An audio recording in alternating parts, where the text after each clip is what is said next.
Okay, well we're going to really quickly go over how to remove the air cleaner on the CBR650F. I don't have time to make one of my normal good videos, but I'll show you briefly.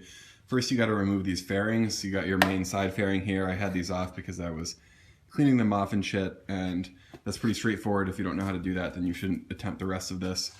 Part two is this other fairing up here that you're going to have to get off.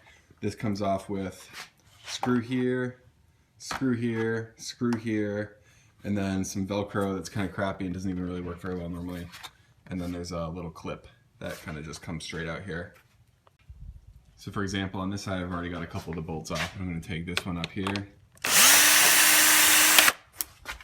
this one,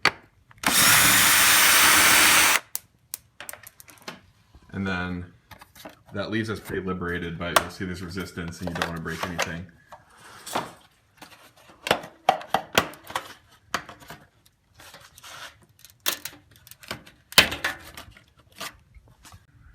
The only tricky part about removing the side panel is down here you have to pull this little tab down underneath the retainer where the screw goes in, and then after that you can remove it.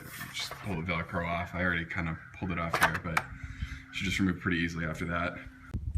Next we're going to pop out these little retainers, and then we're going to use a 10mm socket and release these bolts on either side of the tank. This one and then over there.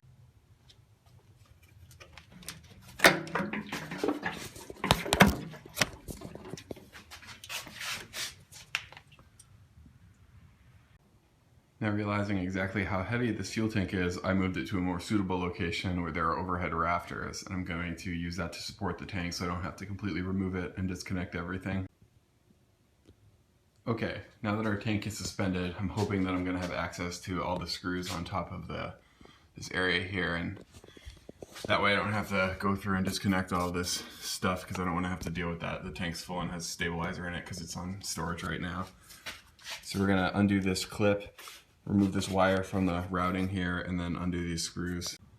Now, there are 8 screws that go all the way around, but then there's one ridiculously deep one in here, and I don't have a screwdriver long enough to do it, so I taped together this concoction of other tools, and that's just long enough to interface with the screw, and then I'll be able to use a ratchet to get that one.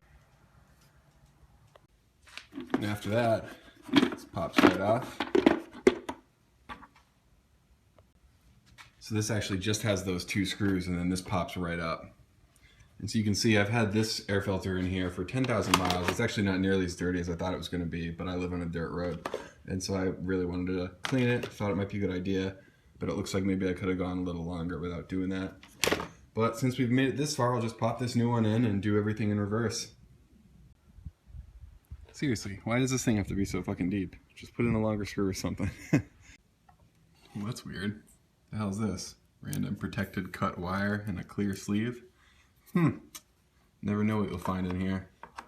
Gonna give it a shot of Windex as well, because, you know, why the hell not? I use Windex to clean everything on this bike. It works really good on matte black finishes, but, you know, might as well clean it while we're in there. You can see a little bit of before and after action. Looking good. Boom, now just reassemble and enjoy that clean air.